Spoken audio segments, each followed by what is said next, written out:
Hi, my name is John Colquitt. I'm an improvement specialist with Alabama FFA. And I'm here today with Adriana Raspberry, who is a candidate for state office in Alabama. She's about to run, in fact. And we just wanted to go over some things, Adriana, to help that person that has a student, a teacher that has a student that is going to run for state office. If they are thinking about that, what we want to go through, and we'll help each other through this, okay? About the process. I had a lot of kids that ran, and of course you're doing that now, and it's fresh on your mind.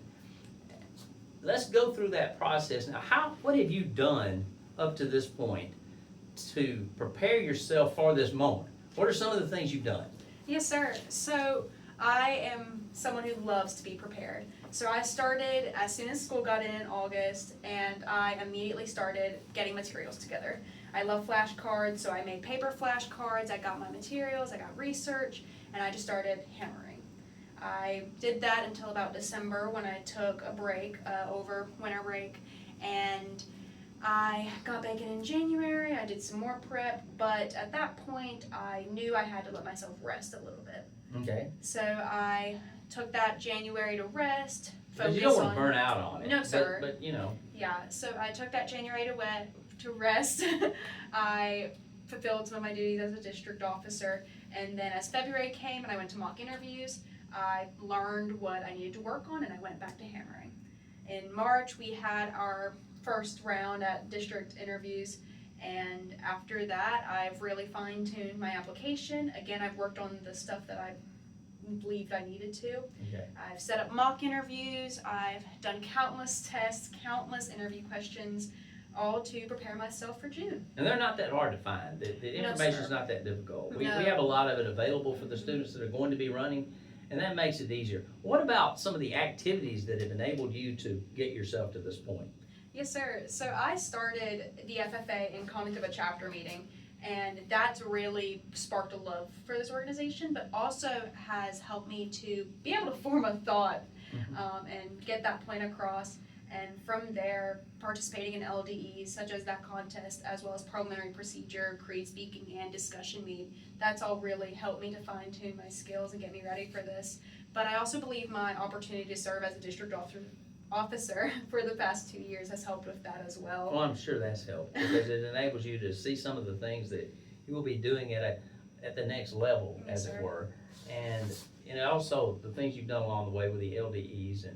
And let's talk about a big part of it is your SAE, and that's a component within running for state office. So tell me about that and how important it is, and some of the things that you've done and suggestions you would make to others. Yes, sir. So I currently have multiple SAEs, but two that I'm most passionate about is my swine production and my agriculture education ones. So I started swine production in 2025 with just one spot barrow. And originally I was supposed to show him, but turns out that didn't work out. So I instead decided that I would just change up his feed, and we started our own little feeder pig operation at my house. So we went through that. We ended up selling him around April, and from there, I knew that this was something I wanted to continue. Not necessarily the show side of it, but I wanted to get a feeder pig operation really going. Ag education? Yeah, so I started off by helping my advisor as a teacher's aide in classes I didn't have him. But then it transformed into going down to the elementary side of our pre-K through 12 school. And I've created a plan alongside their science curriculum, just teaching agriculture, because we're a rural Title I school, and yet every day kids come through those halls and they don't know about agriculture despite it surrounding them here in the community. Okay, well, what about being certainly a chapter officer, and some of the things you've done there have enabled you to prepare yourself too, correct? Yes, sir. I think one of the best experience I've had as a chapter officer that's really prepared me for this is the opportunity just to work with others. I started in 7th grade, and we have new 7th graders this year, and as chapter president, I've really tried to take a role in helping them. Our advisor can be so busy at times, so just anywhere I can help has really been great. Just seeing that other side, that I was once there, Right. and now I can help them, especially through contests. I have a group of 7th graders right now in conduct of a chapter meeting, and it's just been great helping and coaching them through that. Okay, so the SAE and the LDEs that you've done, other people do career development events of different types, whatever their interest is, Yes, sir. and sometimes whatever the teacher wants them to do because of filling in at a spot, something like that. But if you could walk us through the the people that you've reached out to or that have helped you with this, and give recommendations on that, on how you prepare yourself for the interview itself. Yes, sir. So I've tried to reach out to absolutely anyone. I followed the national officers on Instagram and I reached out to everyone. And to this point now, I have had a phone call with 5 out of the 6. Really? Yes, sir. Okay. It's just that thing of like, they're here to support us, just as Right. state officers do district and district do chapter and chapter do members. They're here to support every member. And simply by reaching out to them, I've learned so much. But simply preparing for the interview has been setting up mock interviews, reaching out to people for advice, and just how I can be better at my craft and what advice they have for me. T.Y. Williams told me about doing a story index, of just writing down every story I can think of so that when interviews came, I could look at it and know what I wanted to talk about.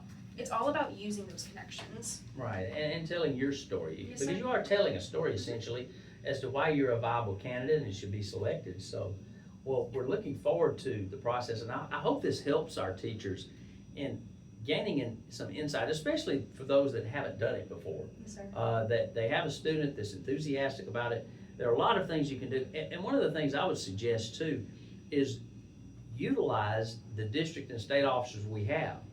I think, as far as teachers are concerned, if you would like to have a district or state officer, I think having those young people at school to motivate, one of the best motivating things is, I've told you before, that they look up to you. Yes, sir. And some of my students already have exhibited that in you.